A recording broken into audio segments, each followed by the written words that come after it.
Texas Republicans declare Biden illegitimately elected, reject 2020 election certification. They say a component of the 2022 platform adopted by Texas Republicans on June 18th rejects the outcome of the 2020 U.S. presidential election, calling it a constitutional violation. We all know how much YouTube loves this story. Quote, the Texas GOP said, we believe the 2020 election violated Article 1 and 2 of the U.S. Constitution, that various secretaries of state illegally circumvented their state legislatures in conducting their elections in multiple ways, including by allowing ballots to be received after November 3rd, 2020. The resolution reads. They go on to say, they believe that substantial election fraud in key metropolitan areas significantly affected results in 5 key states in favor of Joseph Robinette Biden Jr. Now, I don't care for that last statement, to be completely honest. I don't care for it. I think that a lot of really angry people voted against Trump, and I think it's kind of a cop-out. Now, I know a lot of people really, believe in the fraud narrative. I think the bigger issue is we know for a fact that in several states, they did change the rules. There were legal challenges. They were never ruled on the merits, many of them. Pennsylvania is the perfect example, and this is what I want to highlight in this story right away. Texas v. Pennsylvania was 2020. Texas said exactly what they're saying now, that various states violated the Constitution in the way they handled the voting. The Supreme Court said, we won't hear it. Okay, if someone comes to you and says, I believe this thing happened, and you go, don't care, I'm not listening. They're going to say, okay, well, it's not like my mind was changed. If the Supreme Court took the case, heard the arguments, maybe now we would have some resolution. So if you've got a bone to pick, take it up with Roberts and the rest of the Supreme Court. Alito and Thomas were the only ones willing to hear it. The reason why I don't care for the fraud narrative, for one, I'm not completely convinced. I'm sorry, I'm just not. I think a lot of people were very much excited to vote against Donald Trump, and more importantly, it's demoralizing, and it is it's voter suppression in a sense. You're basically telling people to give up. But I'll tell you this. If there is a question about the constitutionality or the rules in an election, that's something that should be investigated. It should be litigated so that way there is confidence in the election. I think what's most important here is not necessarily the argument about 2020, because we're going on 2 years later, for the most part. I think the issue is they never resolved the issue that Republicans have. And because of that, we're now moving into a midterm where already we had one county, Otero County, refusing to certify the results. And now we're going to be moving into 2024. It's going to be even crazier. You think Texas is going to be willing to play with these other states when they were like, you wouldn't even listen to our arguments in the first place. Our mind has not been changed. And now they're building a platform based on that belief.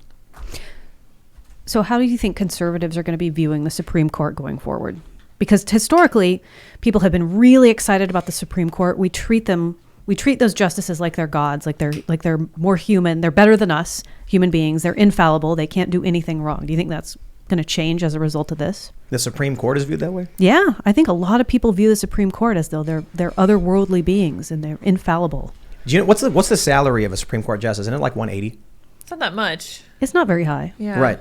So, I bring that up because, a lot of people view the Supreme Court as just like this, all powerful entity. And I'm like, some dude just tried to kill Kavanaugh and there's like nothing he can do about it. They're protesting in front of his house and there's nothing he can do about it. And he only makes $180K per year. That is not a lot of money to be dealing with this level of these threats and violence. Yeah. And they have no enforcement authority. The Supreme Court can come out and be like, we want this. And everyone can go, no. And they go, but you have to. Looks like they make $280,000. Oh, I'm sorry, 280. Chief justices, not 180. It's still it's 280 up from is every year they get a raise. It looks like 280 is a lot of money, but to be one of the most famous and hated people that's in the the problem. world. Fame and money, they don't always scale together. And if you're super famous and dirt poor, you can't hire security. You can't afford it. Well, and that's a big problem. There's also apparently bad fame when people want to murder you. Infamy. That's not a good thing. That's pretty horrible. Political fame is not necessarily positive. Yeah. No, that's why you'd be better off hosting look at us doing this political show. We'd be better off if we were just talking about like Johnny Depp and Amber Heard and doing pop culture stuff. I think that You jealous? All right. A little bit, to be honest. I think the Supreme Court's got way too much power, man. I think that it should not be 7, 8, 9, 10 people deciding the fates of the entire nation. It's insane. Yeah. That's completely insane to me. How about Supreme Court precedent? Like, meaning what exactly? I mean, what do you think about the fact that they can decide something and then that's just the law? I think it's absolutely ridiculous that you would give 8 people that power, 12 people. It's like it is 9, legislation. 9. It's not. Finally. It's not viewed as legislation, but we treat it as legislation. Well, I mean, I think there are issues, the conversations to be had about, Supreme Court for sure and authority, but it is the interpretation of the law as the legislation has passed it. Right.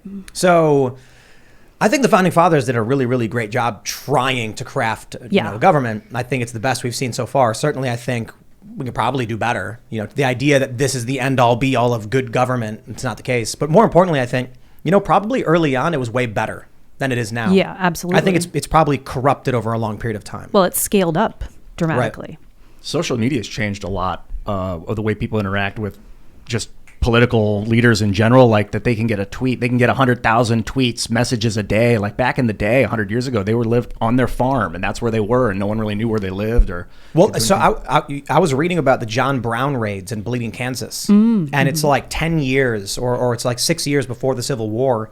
And I was reading about the raid on Harper's Ferry. Yeah. Dude walked into Harper's Ferry and took over like that. There was no communication. So when they walk in with a bunch of dudes with guns, they're like, okay, you're in charge now. The only reason they ended up getting caught was because there was a train they had stopped, and then John Brown let the train leave. They made it to, I think, Baltimore, and then immediately got on the telegraph and was like, yo, a bunch of abolitionists took over the city, and they're doing like a slave revolt. And killed a lot of people. Mm-hmm. Yeah, I think it was 5 people. 5 people died. I could be wrong. John Brown's hardcore. But Bleeding, Kansas was nuts. That was like warfare. That was just outright war. It was civil. It was a state civil war.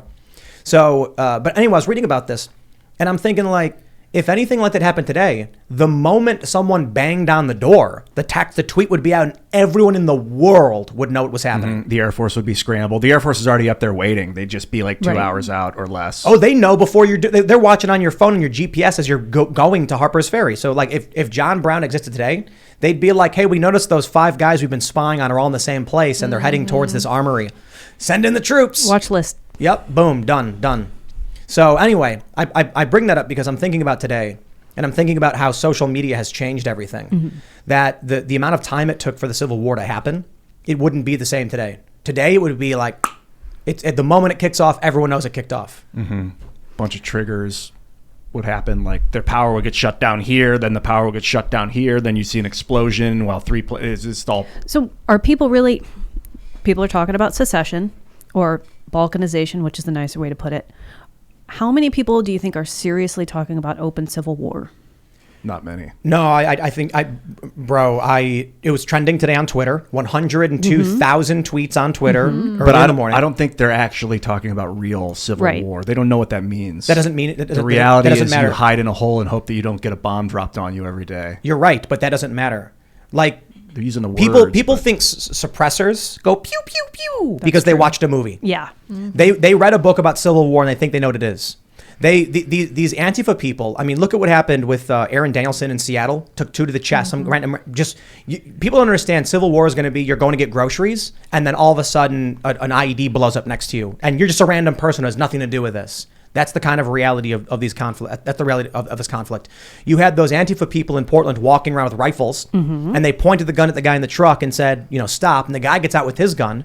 You're going to be living in your house, and all of a sudden, one day, people are going to walk up and be shooting at each other, and bullets are going to go flying through your windows. It would be like they're blowing up the freeways. All the freeways would be dissolved. They would be gone in a civil war, and then the Chinese would invade. The CCP would invade. Okay. Well, at some point, the National Guard or the American military is going to come into that equation. So I guess it's just we wonder when. Because we saw right in Portland, it certainly wasn't civil war, but didn't it look like it, just on a small scale? Yeah, civil strife, I suppose. So, and I anticipate that if anything like that happens, it's going to start off with civil strife. It's not going to pop off with someone in a militia declaring civil war. So I think when you bring up the National Guard, there's like I suppose a more worrying reality of whichever faction is in control is holding the conch shell. Yeah. It's essentially is wielding the power of law enforcement and military. So Donald Trump was unwilling to send in Tom Cotton said send in the troops. Trump was unwilling to do it. And he's the conservative one. And right now you can see the feds going to a garage to investigate a pull rope.